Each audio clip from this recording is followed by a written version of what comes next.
What is going on, everybody? Welcome back to the Big 12 Team Builder Dynasty. We got year number 7 all out of conference games here today, and it's a long one, guys. It's about an hour and 7-minute long video, and moving forward here for year 7, 8, 9, possibly 10, nice even number. This is how we're going to roll with this series. It's going to all be really just chunks, a lot of chunk type of highlight videos. We got all out of conference in today's action.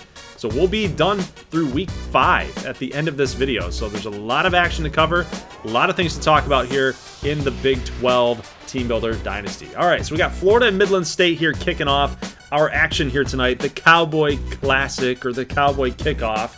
And already Kerry Fagan for Florida, the number 9 ranked team, they're already up 7-0. And at the end of the first quarter, we got another touchdown here to Ben Lawson, the tight end, number 89.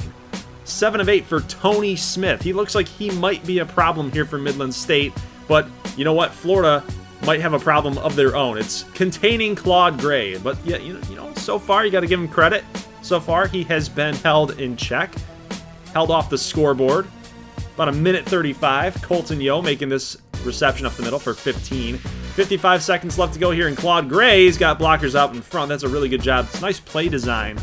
And Claude Gray is in for Midland State's first touchdown, and that will be their only one of the first half. Let's jump all the way to the fourth quarter. We're at the very start of the fourth quarter, guys. It's still a 14-7 game, and Claude Gray is going to find Colton Yo here, but only for 4. They will pick up the first down, though, but on 3rd and goal, doink, off the upright, and that's not going to be good for 3. Just kidding. But they're going for 4th and goal here, trying to get a touchdown because, hey, 5 minutes left to go. You got to get a score, but Claude Gray cannot pick this up, and he gets hurt. So we'll have to check in and see if he's done for the day or if he's going to come back. But, hey, we got Lauren Pitts, the running back from Florida, is going to pick up 24. Midland State, you got to get a big stop here on defense. You can't get gashed. And look at Tony Smith. Look at, he's pounding Midland State's defenders, guys. He picks up 11, pick up the first down. 39, it's a big down for Florida. They got to pick it up, but it's going to be picked. Midland State going the other way, and Antonio Hall with the interception. That's why they love this guy. One of the big-time recruits, one of the big-time defensive back recruits from a few seasons ago. Now, 3rd and 11, and Claude Gray got to make a big throw, but he's going to fire it deep. It's caught by Blake Storm. He gets all the way down to about the 3-yard line, and Midland State with the huge play. They have a chance to get into the end zone. Touchdown, B.J. Brooks for the 4-yard score. It is now going to be tied, guys, 14-14, and Midland State fans are excited. They are ecstatic right now. But fourth quarter, 19 seconds to go. Pump fake here. Smith is going to go down. That's a sack for 4 yards. They will call a timeout. They have 2 left in their back pocket. They're going to go with a draw play, but no fumble. The ball is out. Defensive line picks it up, and Midland State has now caused 2 turnovers in the last 2 minutes of this game, and now they will take possession past the 50-yard line. 10 seconds left to go here. Claude Gray fires up the middle. That's caught. So Blake Storm for 12. They call a timeout. 6 seconds left to go. This is to win the game. It is up, and it will curve in. It is good. 17-14, 3 seconds to go, and Florida will fire up a Hail Mary. It's a lob duck. It's a lame duck. It's a big-time lob, and Tony Smith can't get the wet noodle arm to go. He's more of a running quarterback, it seems. But my goodness, Midland State, what a W, guys, to set the tone for year number 7 simulation, man.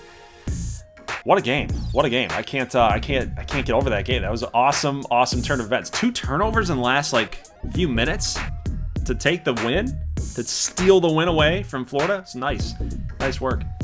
All right, moving on from Midland State, we got to talk about their much-hated rival, Odessa State. And Johnny Johnson Jr. is back at the quarterback position. There was still some controversy there about the starting quarterback for this season, mainly Pat Dowdell or Johnny Johnson. It looks like a very good drive. Lawrence Keller here getting in with a score to open up this ball game's scoreboard. Let's move on to the late second quarter here, and we've got a pick And that was, I don't know who Jay Cube was going after right there. There's 2 receivers in the area. Must have just been some miscommunication. But guys, there are 2 turnovers for Odessa State here so far. It's still a 14-7 game here late in the second quarter. That's a nice catch by John Daniels down the sideline. 3rd and 6. Good defense there to get the quarterback sacked. It's Marvin Key getting thrown down by Jerome Bush. Look at this. Just a gang tackle. Took him down. There was no room to escape. And Oregon kicks this thing up and good. Barely. So Braxton Austin's guys finding themselves down 14-10 heading into the half. It's 14-13 with this big sack on Johnny Johnson Jr. We got a Samoan last name. I believe that was a custom prospect. There's no way that the CPU would have a guy with that much alphabet soup going on. There's no way. There's no way. It's not that creative. You guys are super creative. CPU is not. But touchdown Oregon. We got a 2017 game, and Johnny Johnson is going to fire this one up, and it is caught. It's caught, and that's going to be a touchdown for Dougie Williams, a 75-yard touchdown strike. And Johnny Johnson having himself a game, guys. 359, 2 touchdowns, 2 picks. Yeah, Dougie Williams getting the pat on the, not the back, but Braxton. Little sus, man, little sus. 3rd and 2. First down, 24-20. Oregon's got to make a big play here on Jay Cube, right? And he is prone to turnovers. He has been prone to turnovers. We'll see if he's got a fumble in him or an interception in him. But look at Lawrence Keller fighting through all of the traffic and showcasing his patience and the acceleration to get a touchdown. And by all means, it looks like this thing is over to me. It's 4th down. They throw it out of bounds, and Odessa State is going to get this win. That's a very, very good win. I would consider Lawrence Keller or even Johnny Johnson Jr. for that player of the game. Now, he did make 2 mistakes with interceptions, but, you know, quarterback coach Jason Hall, he had some things to say. I mean, he came out and vocally said that he's going to have a good year. And I think we better start believing the assessment by quarterback coach Jason Hall. Let's move on to a intra-state rivalry game. Nebraska against Nebraska State. And, of course, Graham Keith is no longer the quarterback at Nebraska. He is gone. He's now in the pros. He was drafted by the Detroit Lions. In our little simulation there. It's all fake. We can make up whatever we want. I mean, Jay Ballmer is drafted by the Colts in the 6th round. That kind of thing. But we got a touchdown here by Nebraska State. Ronnie Rouse for 39 yards. That's Bubba Robinson with the big-time throw. And most of his yards came on that throw, the majority of them. So he's got a touchdown. He's not very efficient so far in the first quarter, but he did make that big-time throw to take the lead. 3rd and 17, quarterback for Nebraska, throwing it as a screen, another 3rd down screen, 3rd and 17, and they barely missed out on it. 4th and inches, they will kick a field goal. It is 7-3, and there's Bubba Robinson again. Gonna fire it deep. Is that Ronnie Rouse again? Who is that? Seamus O'Regan, 68-yard strike, 1 reception. Look at that. Cornerback just bit on that zone. Got the flat route. That was a perfect play design, and it's going to be a touchdown for Nebraska State. That's Niall Cotton for 2. It is 14-3 at the end of the first quarter. Let's jump here to the second quarter. 5 minutes to go, and this is going to be a touchdown. It's easy money for Brandon McNair. That's a 6-yard score. Nebraska gets themselves back into the football game. 2 minutes and 13 seconds. We got a slow quarterback who's, oh my goodness. Did you see that vicious stiff arm by Lee Lumpkin? That was absolutely brutal. And, he's a big guy. He's not the most flashy athlete, right? He's a big dude, a little burly. You got to use that to your advantage, and he did right there. Just absolutely vicious stiff arm. Nebraska's going to take the lead. 17-14. End of the second quarter. And this is, nice tackle there, but it is going to be a first down. That's Will Terrell for the first. 1st and goal, and they're not going to kick the field goal here. They're going to go for the score. And Jeff McKinley with the center makes a tippy-toe grab on the sideline? What is that? Oh my goodness. What is with Nebraska's players here? What is with Nebraska's players? They've got these big burly guys making like these finesse moves. What's in the corn out there in Nebraska? My goodness. So, hey, McKinley, the center, gets a tippy-toe touchdown. That's insane. And Nebraska State ends up getting a field goal here to pull them back within a touchdown. So 24-17. We had a custom prospect alert. Takeo Kumanoto with a catch there, but he's not going to get any positive yardage. So Nebraska State has a chance here with 4 minutes to go. They have to kill down the clock all the way down. They're not even past midfield here. 2nd and 7 with 1:25. The clock is going to keep running here, guys. They're down by a score. 1:05. Bubba's got to make a big play. He's going to check it down to Tariq Sims for 5. It's going to be 4th and 5. You got to go for it. So 1:02, and Bubba's going to fire for it all, and this is going to be incomplete. I don't like that play call, guys. I never like that. You got to play within the box, man. You got to try to get a first down there, not go for the whole dang thing. So unfortunately, Nebraska State is not going to convert this, and with 49 seconds to go, 1 timeout, that's the game. So Nebraska, hosting their intrastate rival, little brother, they get the win. They get the win. So unfortunately for Nebraska State fans, you guys are 0-1 so far in the early going of year number 7. Moving on, we got the number 1 rated team in all the nation, the Ardmore Thunderwolves, going on the road against a tough team in Notre Dame. And Terrence Ross, the new running back, is going to pick up a big-time first down. Here's another chunk play by Ardmore. David Tomsha firing up the middle to Darnell Savage, his first catch on the night, 1 for 30. Gotta love this offense, guys, and Savage right now is in the Heisman running, so we gotta feed him the ball. If you're Tomsha, you gotta feed him the football. I know it's gonna be tough for us in this Oregon style of playbook with Willie Taggart coming over to be our offensive coordinator. It's gonna be tough for him to compete. As a wide receiver, it's already tough to win a Heisman Trophy, but it's gonna be even tougher that he's on the list. And we're in a more running style of offense. It's going to be interesting. But so far, 7-0 here. Ardmore, good defense there by Daniel Monroe to stop Gavin Joseph a little short. But we don't necessarily contain our assignments there for Scott Bush. He's going to get in for a touchdown. So here's David Tomsha off of the read option, play action. Nice reception by Darnell Savage. So again, we are feeding him. Read option here by David Tomsha. He's got the legs, and he doesn't even go down. So despite all of the contact, David Tomsha he's like the perfect prospect. He's just a guy that sat a little bit, got into some action, and kind of took on that Taysom Hill type of role, and now he's ready for the big time. He gets another touchdown here for Ardmore. It is 17-7, and at the end of the second quarter, a field goal will be up and good. So at the end of the half, it is 17-10. Ardmore still with a touchdown lead. We got Scott Bush running up the middle for another big-time first down. 3rd and 18. Must have had a sack in there somewhere, but we got a big throw, and it's going to be incomplete. Javon Britton, what's going on, buddy? Pick it off, dude. Pick it off. Scott Bush is going to go down. He's going to get hurt on the play. Must have been a Daniel Monroe big hit. But unfortunately for Notre Dame, they cannot get that field goal up and good. Another read option play here. David Tomsha's got a blocker in front. Just slow down a little bit.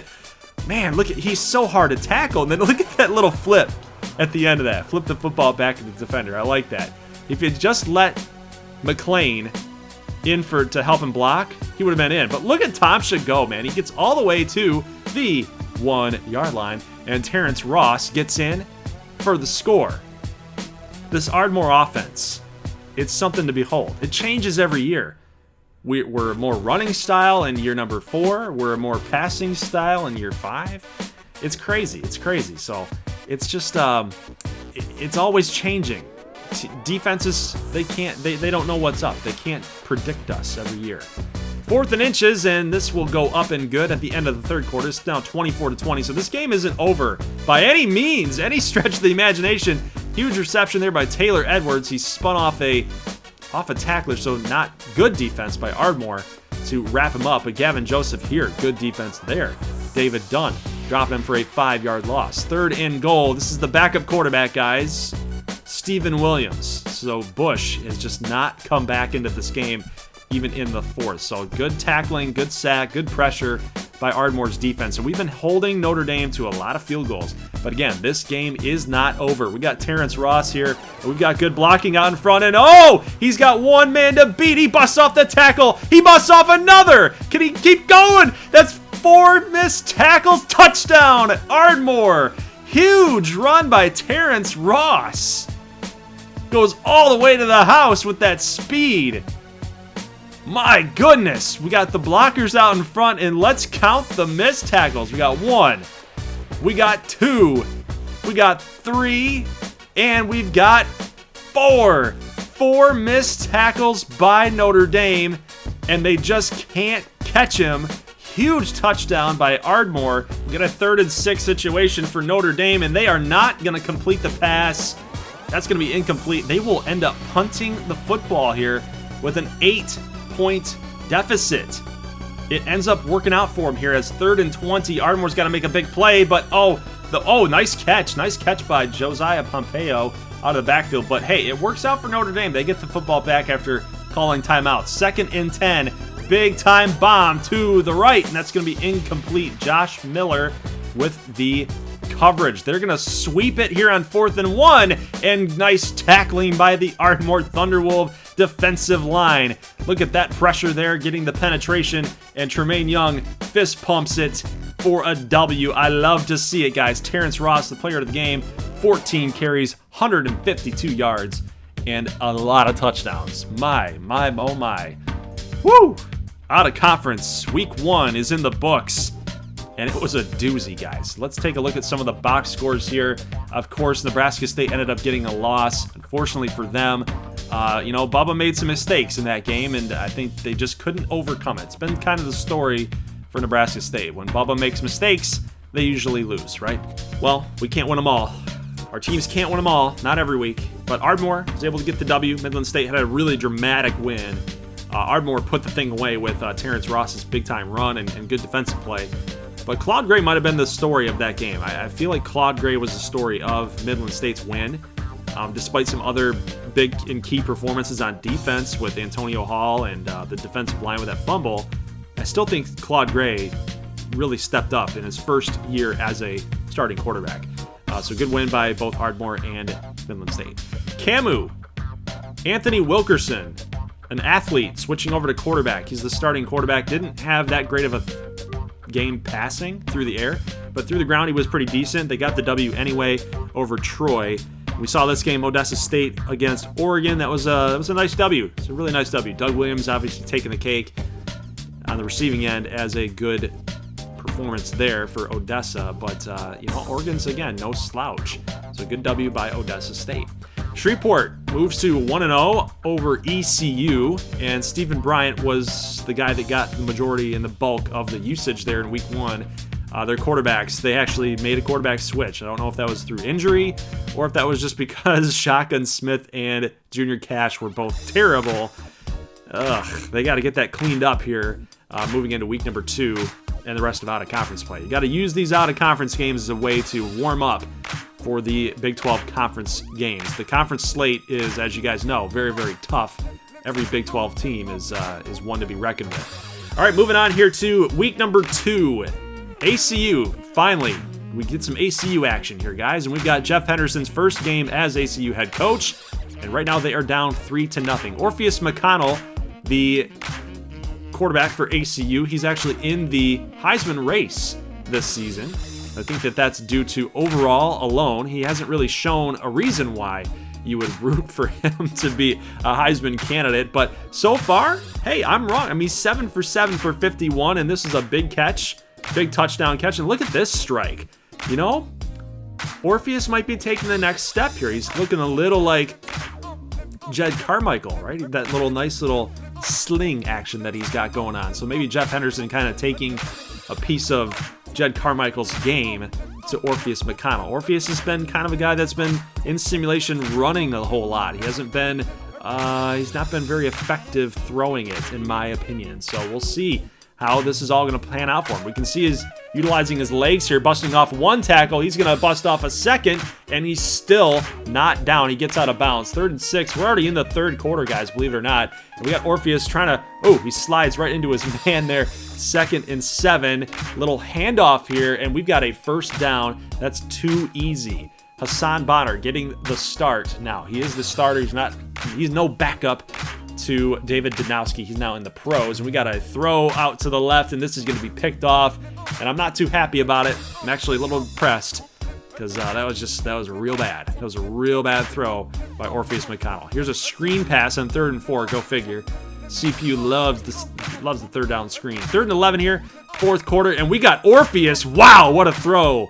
That was an absolute strike to Alex Jefferson, a 20-yard touchdown strike, guys. You only got 1 pick and only missed 2 passes so far in the game. That's pretty nice. It's pretty nice, but the decision making, I want to see a little bit better. You know, not throwing interceptions in the end zone here. But 4th quarter, minute 30, 4th and 9 for Arkansas, down by 14. You got to get a score if you are the Razorbacks, and that's not going to happen. So ACU is going to take the W here. McConnell and Jeff Henderson, that team up looks like it's going to be something to reckon with here in year number 7. There's still a lot of things left to work out if you're an ACU Spartans fan. There's still some things to iron out. Obviously, Orpheus's decision-making and Jeff Henderson not winning big games. If you're the ACU of old, you're probably destroying Arkansas. And that's just interesting that they didn't necessarily wipe them off the map. So, still some question marks about ACU. Moving to another Arkansas-located team, we got Little Rock and Alabama. Little Rock and LaQuinton Evans. Oh, God, what is that? LaQuinton, you have to take the next step. This is like shades of Gunnar Rivers. You got all the potential in the world, and you make a mistake like that. And this guy's Kyle Pittman is just hurtling over people on the offensive line. Like, what is going on here with Little Rock? Buddy Monroe's defense, you got to make a play here. That's going to be picked in the end zone. Good field awareness there by the defensive back for Little Rock. Good play. But, you know, you're down 14-0, so you need LaQuinton Evans to start picking it up here, but it's going to be picked off again here in the first quarter. 2 interceptions by LaQuinton Evans, and you got to think, like, that throw right there, you had the defender beat, and you brought him back into the play with an inaccurate throw.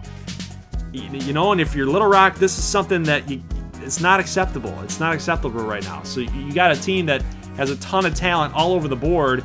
You need LaQuinton Evans. You need your quarterback to make some plays, to make some smart throws, but they are going to utilize the running game here in Ranger Green.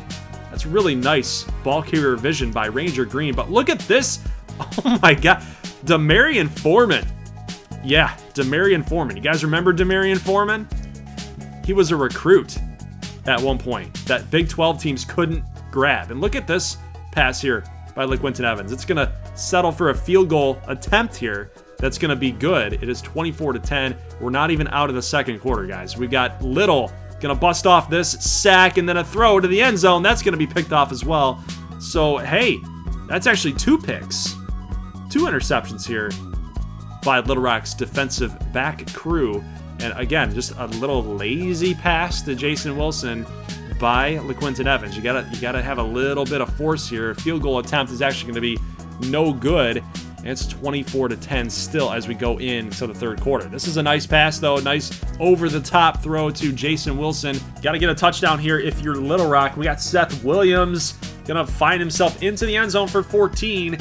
Little Rock adds a score. Going to go down by a touchdown. Late third quarter, 3 minutes and 16 seconds. 3rd and 7. Pass completed underneath to the running back, Jonathan Rogers. Well, we got a wide receiver run here. But check it out. It's actually a tight end. It's Thomas Gibbs. Number 11, a tight end, is going to take a wide receiver play, a running play for wideout. He's going to find himself into the end zone. Touchdown, Alabama. Big-time hit on Joel Gilbert. That's going to end the third quarter. Alabama already up 11, and they're going to find themselves into the end zone again. Jonathan Rogers, the fullback, must be playing running back today. He looks like a fullback. My goodness, it's 18-point game here, 38-20. We got Seth Williams only going to get 1 yard here, and it is a turnover, 44-27. This game is over. However, a touchdown is going to get tacked on at the end of this game by Jason Wilson for 28. Onside kick is going to be no good. Alabama will recover, and in a 10-point game, you're thinking that this game is definitely over, but you didn't think that this was going to happen. Kyle Pittman's going to go all the way to the end zone for touchdown, Alabama. Got a little bit of pride, guys. A 43-yard touchdown to end the game, like to get them up over past the 50-point marker. It's absolutely brutal. It's an absolute drubbing against Little Rock. So in simulation, in gameplay, I've only seen 2 team builder losses so far. So maybe McAllen can continue the winning ways here. We'll see. Houston got a good offense here in this season, in year 7. Just by talent alone. We got Travis Carroll, the quarterback here. He's got a wide open lane to the end zone, but oh, what? No, dude! What? Why would you slide? Get in the end zone. Number does get called here again. And this time he does get into the end zone. That's a 5-yard touchdown for Houston. They take the lead, and we have a studio update here, guys. Number 2 Ohio State in the 4th quarter is currently losing to Bowling Green, believe it or not. So an Ohio battle. It's got Bowling Green on top, so we'll keep tabs on that in the bottom line score there. But Billy Adams, I'm expecting big things from Billy Adams this season. We see he's busted off 1 tackler, busted off the 2nd, gets out of bounds. It's 3rd and goal. They did get some loss on this play here on this drive, especially after that big run. But Billy Adams is actually going to get hurt here. And the studio update, guys. Final score. Bowling Green wins 28-23. Number 2 Ohio State gets dropped. I love to see that. I absolutely love to see that. Moving on to some more of the action here up on the screen. 4th and goal. They're going to go for this. And Houston, with the touchdown, Travis Carroll is 2nd on the game. It's 14-3. I mean, what is going on in McAllen? I expected some big things from McAllen, guys. They've got Jarvis Humphrey in at quarterback now, and this pass was to nobody. I don't know where Jarvis was going there, but remember, guys, Jarvis Humphrey was a custom prospect from YouTube creator Crate Games. If you guys haven't heard of him, go check him out. He is one of our channel friends, I guess you would say. And he actually ran a little high school career mode of Road to Glory on Jarvis Humphrey, and just give us more of a little backstory on him. He was a top recruit, 5-star recruit that from Louisiana. He should have been going to Shreveport, in my opinion, but he ends up going to McAllen in more of a read option style of offense, and now he's going to get hurt. He's going to go down. Now we got a new quarterback here that's going to get dropped. That's Brad Finley. I mean, it's getting dire out here in McAllen right now at the quarterback position. We got 4th quarter late, 15-14. So the defense has come through so far in this game, holding Houston to 14 points. 50 seconds, though. The game is not over by any means. We got Houston with an opportunity to get a field goal, but they're going to throw an interception. Interception on the left part of the sideline there. Travis Carroll, I don't know what you're doing. Not only did you stop yourself short of the end zone, now you're throwing a pick. That was a terrible, terrible read. 31 seconds to go. And McAllen will run the clock out despite all the quarterback issues that they had today. They grind out a W. That's showing a lot of fight. So I'm impressed with the McAllen win. And you might be asking, how do you get that impressed with a win like that? Well, I mean, given the circumstances, I'm mildly impressed. Let's just put it that way. I'm mildly impressed. Don't want to jump the ship here. Don't want to go overboard, but I'm mildly impressed.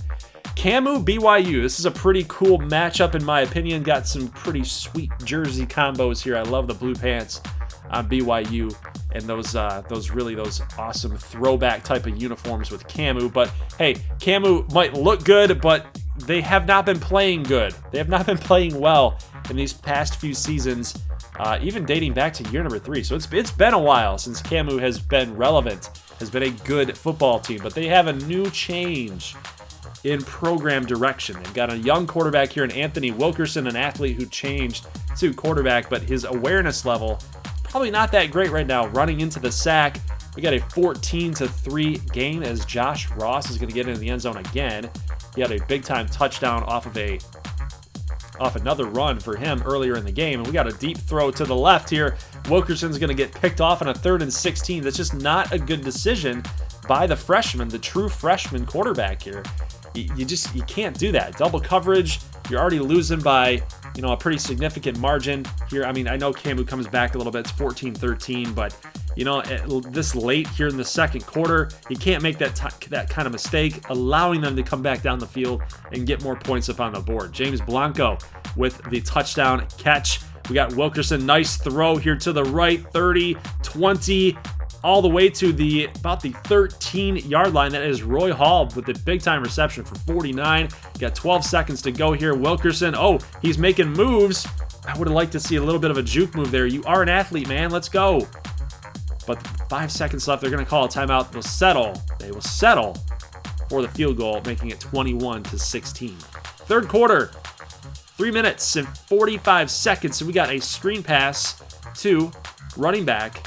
Going to get a significant gain there. And now Brad Towns, a 7-yard touchdown, and BYU is now extending the lead out. It is going to be 28-16, a 12-point game here. Wilkerson fires up to the left side of the field. It's going to be a nice catch to, I believe, Roy Hall again. So first and goal. Wilkerson is going to probably take it to the end zone. No, he takes a big hit, flips it to Harold Reed Jr. for the 5-yard touchdown. I like to see that from Harold Reed. He's been utilized a little bit in this game. I know he hasn't made a lot of highlight reel plays, but he has been a factor here. Wilkerson going to go down on 4th and 7. They're not going to get that first down. So, guys, it is now BYU football, and we've got second-level running by Josh Ross. 3:33 to go, and this pass can be, oh, you got to pick it off. It's a lame duck throw. You got to pick it off. It's going to lead to a field goal. It's going to lead to points, guys, all because they couldn't make the interception. 4th and 1 situation for Camu, and they're going to get the first down here with 55 seconds. Guys, they're down by 8. 8 points. This game isn't over yet. So we got a screen pass to Harold Reed. He's got a blocker out in front. He makes a juke move. He's going to get in for the touchdown. Harold Reed all the way to the end zone, and Wilkerson 13-16. So I thought he was playing a little bit worse than that. Maybe it just might be the sacks, the decision making. He's got to be a little quicker. But Harold Reed and the blocking makes this work for them. They got to get this 2-point conversion. And Anthony Wilkerson, he's going to go down for a 4-yard loss, a sack. And that's going to do it. Camu walks off their home field with a loss. They are now 1-1 on the early going of the season. So unfortunately, another loss for Camu, a close one at that. Would have been a good W if they had gotten it done. All right, moving on to some box scores here from week 2. We've got Denver Tech beating Washington. They're 1-0 on the season. Had a good game through the rushing numbers there.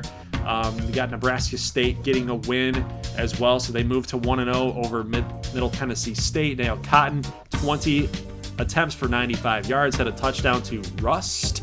I don't know who Rust is, but he gets a touchdown for Gansu. Midland State beating Old Dominion 50-31, 474 yards of total offense. Claude Gray was amazing. 27 of 38 for 334 and a couple touchdowns. And you got Colton Yo hitting over the 140-yard mark. Let's just say that. 141 total yards. Box score here from week 2 action. Little Rock, of course, going down. What's interesting is that Little Rock had 579 yards of offense and they still got blown out.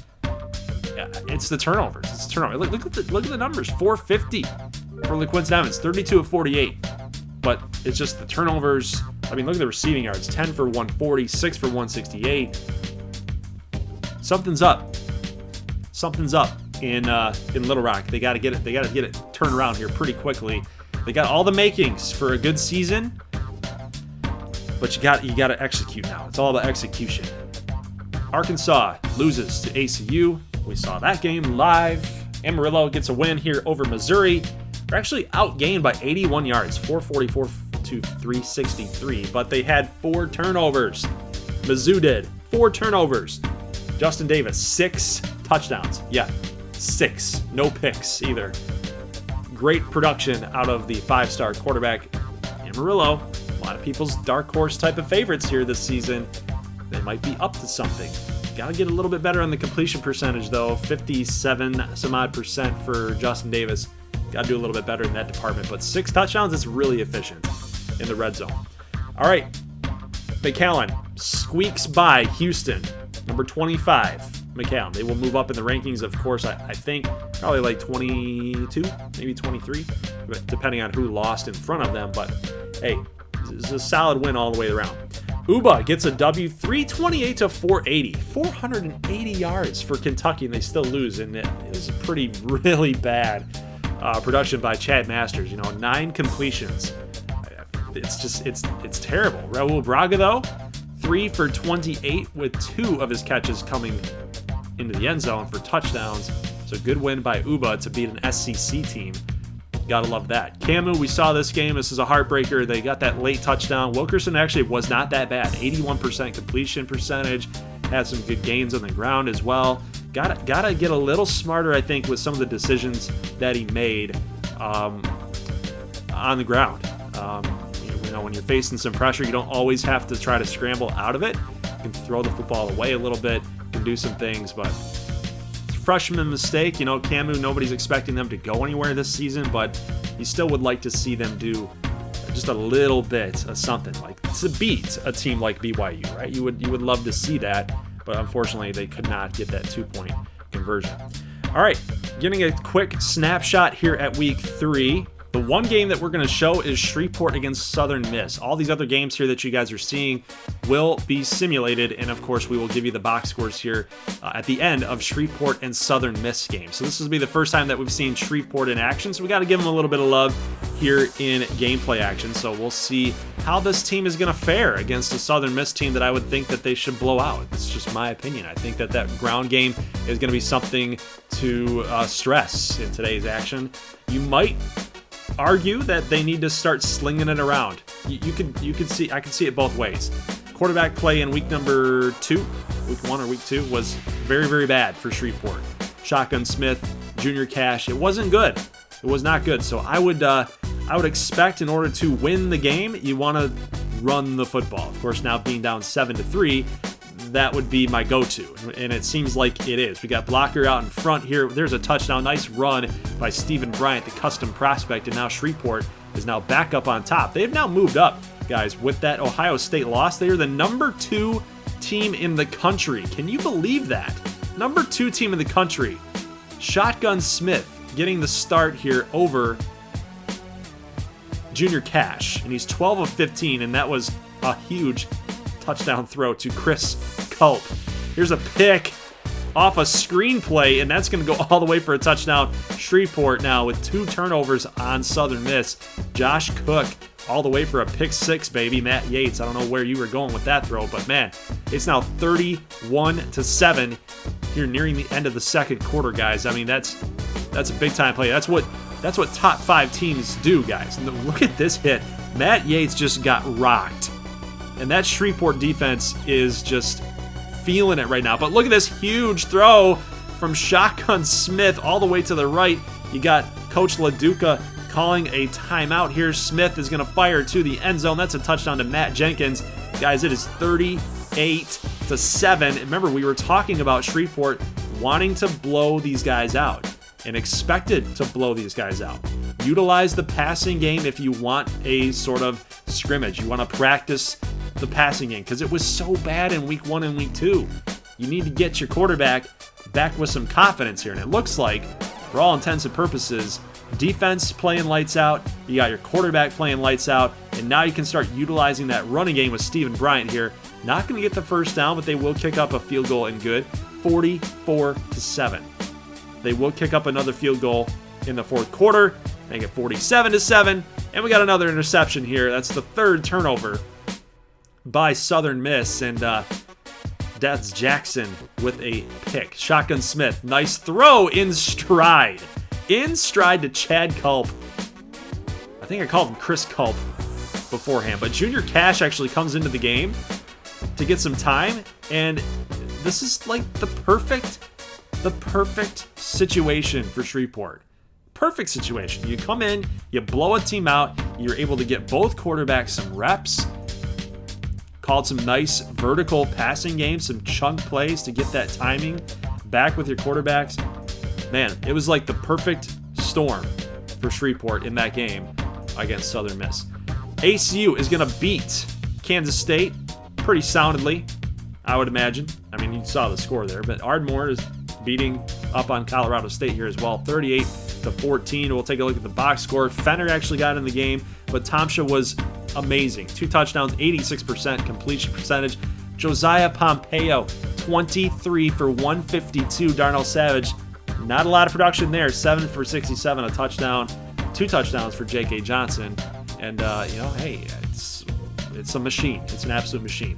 Camu gets another W. They were outgained again, 481 to 468, but Wilkerson was god-awful. 5 of what? What was that? He was terrible. But the main story, guys, was Mark Bellamy. 27 carries, 212 for 4 scores. Camu got it done. Camu got it done on the ground. What can you say about it? So they're 2-1. They continue to improve. Quarterback play still needs to be fixed. Still needs to be focused up on.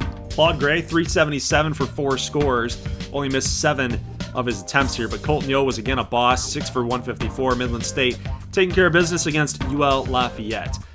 Nebraska State gets a nice win over Eastern Michigan, 45-17, over 500 yards of total offense. Shane Boot, the second, got into some action there, but Bubba Robinson was pretty good. 17-25, 231. Niall Cotton has been a nice addition to that running game, despite losing Corey Hargrove and Dante LaBelle. So Niall Cotton, the JUCO player, coming in, doing a job here for Nebraska State. 56-13. This is kind of a layup game for Denver Tech. You knew this was going to be a W for them. Number 5 in the nation now. Andre Brandt, 17 for 142, 2 touchdowns. And, the receiving numbers were pretty decent. But, hey, Denver Tech came in, got the job done. And Uba, been kind of a little bit of a surprise here. They go on the road to Boston College. So they go all the way up north and get a W here. Chad Masters, again, just not good. Not good. They might be better. They might be doing better with a quarterback change, in my opinion. They might not be playing in these closer games if they actually had some decent quarterback production, guys. Look at the receiving numbers, just pretty much like non-existent here. Little Rock gets a nice bounce back win after a loss to Alabama. They come out swinging, 48-6. 19 of 30 for LaQuinton with still another interception. So again, he's still kind of working through some of the yips that he's got going on, whatever issue he's having or whatever issue he's facing. He's still trying to kind of work past it, but we'll see what he's got here in the upcoming weeks. All right, moving on. We got McAllen 40-14 over Washington State, and I'm interested to see how Billy Adams played. So he played. It's just kind of just unimpressive. 190 for 3 touchdowns through the air. I don't know. McAllen's just not doing enough for me. I thought that they were going to be a nice little dark horse team, but it doesn't look that way. It seems like it's the same old McAllen. By the way, Justin Davis has played 2 games. He doesn't have a single interception thrown. He threw for another 5 touchdowns. John Hunter, 11 for 127. I mean, it's insane right now. It's insane. Justin Davis is that dude. He's that dude. It's crazy to me. It's just scary. Amarillo's offense, guys, is just crazy. But Shreveport, nice win. Stephen Bryant, 21 for 100. Chad Culp, 110 yards, 2 touchdowns. And then we have this. La Tech is going to beat Odessa State on the road. They scored 14 points in the 4th quarter to take down Braxton Austin Senior's Dust Devils. And you know what? Johnny Johnson was pretty okay. 369, 3 scores, but I'm not surprised. Odessa State does this. They lose. It was a regional broadcast game and they lost. They go and they get TV recognition. They get some national love and they lose. They drop it. Go figure. So interesting to hear the comments as well and see what you guys are saying in the chat about Odessa State, and they're just their failure, just their failure. They've got so much hype around them every year, it seems like, and they just fail against teams that they probably should beat. It's crazy. All right, moving on. We got Denver Tech and Boise State. We are now, guys, in week number 4. So let's get this thing underway. We got Andre Brandt under center. He's going to take this thing for 12 to open up the game.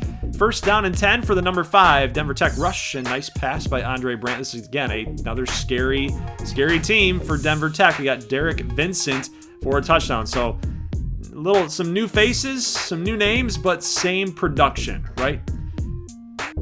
Well, maybe. Boise State with Ryan Foster going to take this thing for 25. So we'll see what Boise's got up their sleeve here. No Statue of Liberty play here. Ryan Foster now 0 for 2. And they're going to have to give the football back to Denver Tech. Tech not going to pick up first. They'll kick a field goal. They take the lead 10-0. They'll move it to 20-3. Look at the defense here. The end of the second quarter, pretty much. 32 seconds. After getting the ball back, they sling it to the left. That's Nick Burns. He's still around. He's still there. Gonna get out of bounds. Gonna get that first, and then we got a 1st and 10. Dustin Miller, familiar name, gonna come back and play this season for Denver Tech. And Craig Reed for 8 gets another touchdown. And remember, I was kind of leading into this game thinking that Boise had a shot. Well, it just was not meant to be by the looks of it. 27-3, wide open. Maybe he was trying to throw the referee. I don't know. But Eric Hawthorne, 43-yard touchdown strike. It's going to be 27-10 here in the third quarter. He was absolutely wide open, and there was nobody in the middle of the field whatsoever. But hey, wait a minute. I said 27-10. They're going to go for 2, and Greg Carter going to get stopped short. So still 27-9. 4 minutes and 5 seconds, and that's just too easy. It's just too easy. Andre Brandt is a god. I'm convinced. He's just so dang good. He's Drew Keenan Timmons like 2.0, in my opinion, for this Denver Tech offense. I feel like I saw this play a little earlier in the second quarter. He's going to get sacked again, and still 34-9. 34-9, and they're going to tack on another touchdown. What is going on with the Boise State defense, guys? Craig Reed for the score. Andre Brandt and Denver Tech. I mean, they're just a machine. 4 touchdowns for Tech, and they knock Boise off on the blue field. It's disappointing, man. It's disappointing. I hate Denver Tech. I hate them so much. And it's not just because of that Ardmore rivalry. It's just I just can't stand. I want something else to happen. I'm tired of the same old guys. If anything, I want like Amarillo to do something this season. I want Amarillo Shreveport. That would be a great Big 12 championship game. I want something different. I want something new. And so far, Amarillo is not making me very proud. It's 7-0, New Mexico. Justin Davis and the Amarillo offense must not have done much because we didn't see a highlight reel, but we've got New Mexico all the way down to the 30-yard line. 1st and goal situation, and Amarillo is now down by a touchdown by Chavez Salamander. That's got to be a renamed player, guys. Has to be. Justin Davis, let me see your big-time arm. Gonna throw this thing to John Hunter for 16. We got Justin Davis now running the ball. He's a big guy, and he's gonna be in for the touchdown. Got a little juke there, too, for no reason. Probably just showing off. 30-yard touchdown run by Justin Davis, the big man. Kind of reminds me a little of Donovan McNabb a little bit. Just a little bit. He might be bigger. He might be taller, I'm not sure. It's kind of hard to tell when you're talking about Pixel Man, but he's kind of got that Donovan McNabb persona. I love some Justin Davis. But Chris Evans, the running back, not Michigan related. He's going to get a touchdown here to be 14-14. Look at that big-time arm by Justin Davis. Past the 20-yard line, near about the 15. And we've got 1st and goal for Amarillo, but he's going to get pressure. He's going to throw a pick. And look at this effort by the wide receiver for Amarillo. He was out of bounds, and he's going to catch this cornerback that's going to save 6 points. Terrible throw by Justin Davis, but what an effort by the Amarillo wide receiver here, the No Gloves wide receiver. That's why I don't know his name, guys. But really great effort there, but hey, you know what? It's still going to lead to 3 points for New Mexico at the end of the first half. Nathan Hearn here going to get a touchdown, and Justin Davis bringing his troops back 21-17. Here's a strike up the middle. We got New Mexico here making this thing a game. Jermaine Thompson for the first down, and we got, nice defense. That looked like it might have been a touchdown, an easy touchdown by Eric McNeil had he cut up the field, but good defense by the Dillos. 21-20. Amarillo offense can't seem to do anything here. We got a reception, a big-time throw to the right. That's New Mexico again, and they're making this thing a challenge for the Armadillos. Touchdown, Eric McNeil. Now 27-24. They're up by a field goal with 5 minutes and 26 seconds to go. Davis fires it deep. It's going to be picked off on the right side of the field, and Davis now with 2 interceptions on the game. Amarillo's only turnovers. This game has been resting on the arm of Justin Davis. The screw-ups, man, it might come back to bite Amarillo, but Chavez Salamander gonna get stopped here. Good play on defense by the Dillos. You got a field goal attempt. It barely got through, and it's 30-24. They're down by 6. Amarillo, nice pass to Hearn. Gonna get the first down. 2nd and 4. Under 2 minutes now.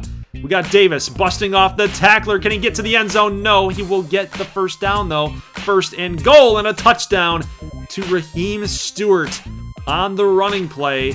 And Amarillo will kick the extra point to go up by 1. Now it's up to the defense. Eric McNeil going to get way too much pressure, way too much penetration here. 3rd and 17. And oh, the tackle, the open field tackle is going to stop him short. 4th and inches. This could be the game. New Mexico converts. And down by 1, guys. They only need a field goal here. Gotta get a big play. It's an interception. Interception, the big time pick by Amarillo defense. Davis Flemings, what a great name. One-on-one opportunity, and he comes through with perhaps the biggest play of the entire game to stop New Mexico's drive to get a field goal. Remember, that's all they needed to win the game, and New Mexico blew it, in my opinion. New Mexico blew it. Man, Amarillo survives a potential big-time upset, and Justin Davis has got to be counting his lucky stars, guys. Holy crap, that would have been absolutely huge, a huge loss for Amarillo. But we got Terrence Ross here again for Ardmore going off, 13 attempts, 125. Savage, another touchdown. Willie Nelson, 2 touchdowns. You know, Terrence Ross might actually be up into the Heisman race at this point. We're through 4 weeks right now. He could easily be in that discussion. Moving on, we got a McAllen victory here, 3-0 now. And they're going to be beating up on Ball State. Billy Adams, 23-29, 416 and 4 touchdowns. So he had himself a good game, a bounce-back game as well. So nice to see that. Midland State gets an easy win, 42-7.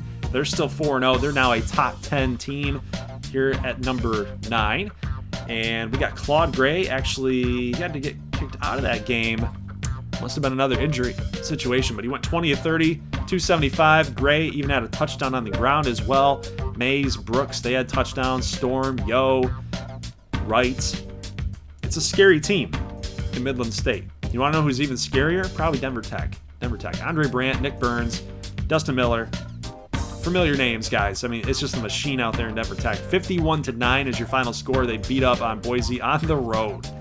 How do you do that? How do you leave the home team without double-digit points up on their scoreboard? I mean, it's just crazy to me.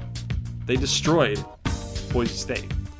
Little Rock, it's been like blowout week here for week number 4, despite Amarillo, not blowing out their opponent. But 48-13, Little Rock beats up on a 0-2 Buffalo team. The Quinton Evans, 21-33, 347, 3 scores, no picks. Imagine that. No picks, no turnovers for LaQuinton, and you guys end up getting a blowout W, right? I mean, what else can you ask for? Camille Mason, actually, 6 catches for 112 for a score, so he had a nice little game there. I'd like to see that too. But hey, ACU beats up on Army, 37-17. Again, continuing on with that trend here of just blowing teams out. Look at Orpheus McConnell, though. 431. And a bunch of touchdowns. And what? Aiden Mitchell, 19 for 305. That's got to be an NCAA record for receptions or receiving yards. Got to be a record. And I will say that the reason for that is that there's a little glitch. My brother ended up telling me about this. There's a little glitch. Not talk about Odessa's win here, but there's a little glitch that you guys need to know about in simulation. If a team is running that spread that ACU runs, there's times where sometimes your slot receiver just absolutely goes off. And I think just with RNG, with random number generator, Aiden Mitchell had himself an insane game. 305 yards receiving. I mean, that's insane. Absolutely insane. Odessa gets a win. Uba's now 3-0. They get a win. over Georgia State. Chad Masters had himself a little bit better of a game, over 350, right? He hit 360. So he had a good game. Completion percentage, not really where I want it to be either, still. But, I mean, the production was there, right? The yards were there. That's going to give him a little bit of confidence. And then we saw this game. Amarillo squeaks by New Mexico. I mean, 2 interceptions for Justin Davis. You got to clean it up, man. Got to clean it up, because that was a little too scary for me. I don't like that. I don't like those games. You're number 3. You're a top 5 team, and you're on the road, against a New Mexico team. You got to take care of business, though. You have to. Continuing on with blowout week, we got 55-14, Shreveport over UConn, one of my favorite schools. They just, after Randy Edsall left, man, it's just not been the same. I know he came back at one point, but yeah, it has not been. It's not been good out there at UConn. 21-33 for Shotgun Smith, 5 touchdowns. I think he has usurped Junior Cash in the starting role, so he's definitely going to be the starter for Shreveport going forward. They get a nice win, 55-14. I mean, what more can you ask for from the Big 12, guys, in week number 4? Blowout week is what I like to call it, and it really was that. So let's move on to week 5. Had a couple movements here in the top 25. ACU up to 16 now. Little Rock still unranked. Denver Tech taking on number 22 Navy. And Shreveport, yeah, we mentioned that, number 2. Amarillo still 3. Denver Tech 5. So we got a couple teams in the top 5. A lot of teams in that top 10. I love to see it. And then we got Chad Masters here throwing an interception. We got Tulsa and Uba, an Oklahoma battle. And, we talked about this. We got another Terrence Davis, by the way, a cornerback, Terrence Davis. Chad Masters, he's got to be better. He's got to be better. This is not, you're 3-0. They're like the Chicago Bears. I don't know how that they're undefeated right now. With the terrible play by Chad Masters, you got to be a little more efficient. You can see him on the ground here, going to pick up a first down. We got Ryan Viper, the 3rd. Wow, he is like Mr. Atletico over here. Look at this. These bust-off tackles. He's going to be a player at the next level in the NFL. I'm banking it. I'm booking it. If I'm a team in need of kind of an elusive back, a receiving back, I'm kind of looking Ryan Viper the 3rd's way here. But Tony Williams going to make this reception. Here's Ryan Viper again showing off the agility and the quick cuts, the athleticism. You got to love it from Ryan Viper the 3rd.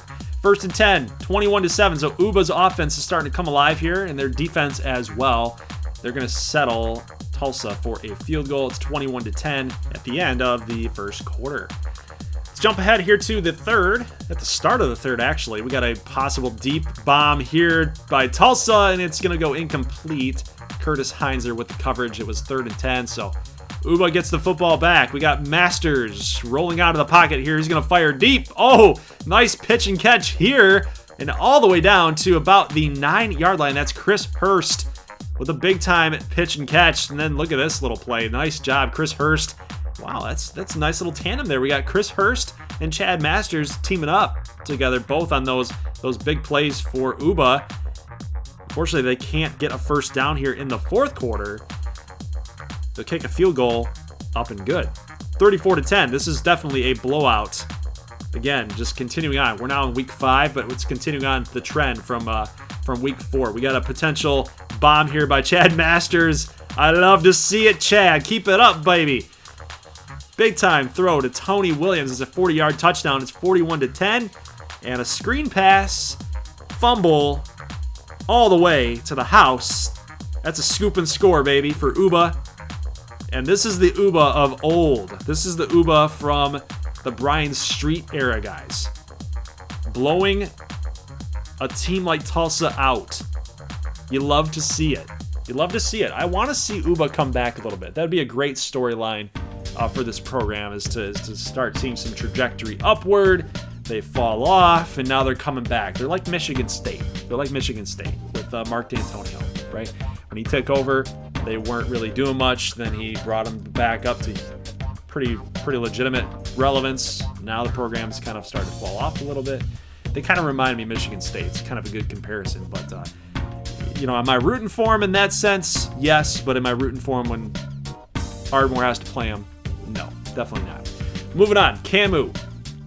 Wilkerson, 13-19, 68%. This just seems like what he's going to do this season. He's going to have a nice completion percentage. A lot of attempts on the ground. Ended up having 2 touchdowns here against Western Kentucky. And Camu's now 3-0 too. So nice movement upward by Camu in the win-loss record. I like to see that. So Indiana taking on Amarillo. Amarillo moves to 4-0. Davis, 4 touchdowns, no picks. So really the only picks that he's thrown all year was the 2 against New Mexico. Go figure. But had a great game, 4 touchdowns again. And receiving-wise, we get Hunter, Baker, 2 touchdowns each. Odessa State barely hangs on. They barely beat an Army team that put 384 on them. What is going on in Odessa? My God. 57% for J cubed. I don't know, man. I don't have the answers, but Nance, part of that glitch, guys. Part of that glitch. 17 receptions for a bunch of yards. But look at this score, man. This is why Ardmore's legit, baby. 566 yards to 119. We held them to 119. 63 to Zippo, to Zilch, to nada, to nothing. Pompeo, 2 touchdowns rushing. Tomsha, 2 touchdowns rushing. Can't wait to see the receiving numbers. 7 for 100 for a score. Willie Nelson, 2 touchdowns again. Back-to-back weeks of 2 touchdowns for Willie Nelson. That's a great accomplishment. So user advantage? I don't think so. I think Ardmore's a pretty damn good team. I think we built this thing to be an absolute machine. Moving on to Nebraska State. They get a W here over Kansas. And Bubba, 134 for 2 scores. I don't like the yards, man. I don't like the yards. I know they utilize the ground game big time.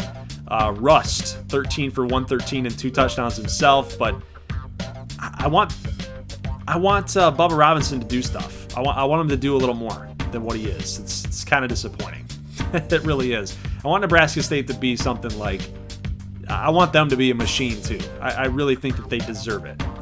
McAllen blows out New Mexico. So remember when New Mexico was taking Amarillo all the way to the distance, to as far as they could possibly go, McAllen blew them out.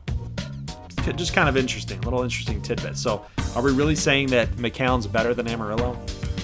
I'm not going to do that. I'm not going to play that game. But we got Northern Illinois losing to ACU. ACU again with another W. They are now 4-0 on the season. They're moving up. They're climbing up. Remember, I think they were ranked 19th, 16th or 19th. I might be dyslexic. Might be screwing that up. But they now move up to 13 ranked. Shreveport stays at number 2, beating UCF. We got Shotgun Smith. Didn't have too good of a game. It was a decent game, 54%, 245. But Stephen Bryant, still just a man. 3 touchdowns, 135 on only 18 attempts. He's just a beast, absolute beast. We had Shotgun Smith. That might not be Shotgun Smith. Might be another S. Smith, but he gets a receiving touchdown. Little Rock beats up on UL Monroe, 45-7. So, hey, Little Rock has been posting up some offensive numbers, guys. 40 plus, I think, in the last 3 weeks. So something to watch out for. LaQuinton Evans rushing had 4 touchdowns for LaQuinton. This team might be moving up. Their trajectory might be coming up after that loss to Alabama here in week number 1 or 2. Either way, early going. I think Buddy Monroe, head coach, had a lot to say to get that team back up and motivated for year 7. This game, Denver Tech beats Navy. They move to 4-0. Andre Brandt, 14 for 23, had himself another great game. And Denver Tech is still undefeated. There's your Week 5 recap, guys. It was another great week for the Big 12.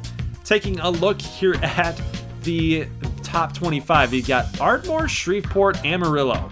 1, 2, and 3. And guess what, guys? They're all teams that I created. Where's my brother's teams? Where are those guys at? I don't know. I can't find them. Oh, Denver Tech, Midland, ACU, 5, 7, 10. We got Michigan up there at number 8. Ohio State, even despite a loss, they've now moved to number 6, so they didn't go down really that far. McAllen moves to 15th. They were 16th last week, moved to 15. Nebraska State stays within the top 25 as well. They were actually 25, now they moved to 23. Others receiving votes, you saw that list there. And it's just like we kind of predicted, guys. This is no surprise. Andre Brandt, Keenan Timmons 2.0 in my opinion. He's now leading the Heisman race, and you guys might notice some things. We got Claude Gray up on this list. You got Andre Brandt, of course. We're looking at his stats right now. Rushing touchdowns with 4. Justin Davis now moving into second place. You know, he's 16-2. 16 touchdowns, 2 picks. I'm honestly hoping for Justin Davis to win this thing. I just think that Denver Tech system, you know, kind of plays into kind of the cheese within the Heisman voting system within this game. So I'm hoping that a pure passer can actually win the Heisman versus a guy like Andre Brandt. I'm tired of Denver Tech. I want something new. I want a Heisman winner from another school, and that would be nice to see. So here is your conference standings, guys. After all of the out-of-conference games have been completed, Broken Arrow in first place along with Ardmore, ACU, McAllen, Shreveport. Yeah, so everybody's 4-0. The only team to lose in the East would have been Little Rock, and other than that, it's wide open. It's wide open right now. So really, what we've seen in the past few years is it's all coming down to conference play. Really, a lot of the Big 12 teams usually win their out-of-conference games, and the bloodbath is going to start. The bloodbath is going to begin, guys, here in the next video that you guys are going to see, probably coming at some point in the next 2 weeks, because we still do have to simulate the rest of these games that we're going to show you. But Amarillo in the lead here with Midland State, Denver Tech. Yeah, it doesn't matter at this point.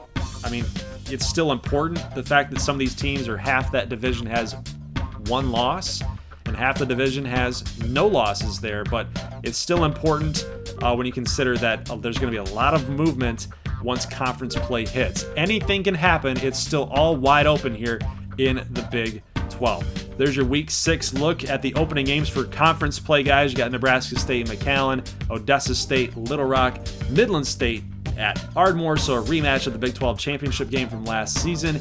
Amarillo, Broken Arrow, that should be a good one in my opinion. Justin Davis against kind of that upstart Broken Arrow team. Camu and ACU. Camu could upset ACU. I'm not leaving that out of the question, but you do have that freshman quarterback, Anthony Wilkerson, to kind of worry about. And then you got 2 powerhouses there, Denver Tech and Shreveport, who love to run the football. But the key question there is Andre Brandt against Shotgun Smith, the freshman quarterback.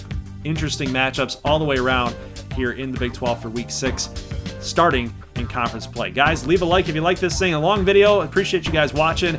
We'll see you guys in the next few weeks for Big 12 Team Builder action. As always, peace.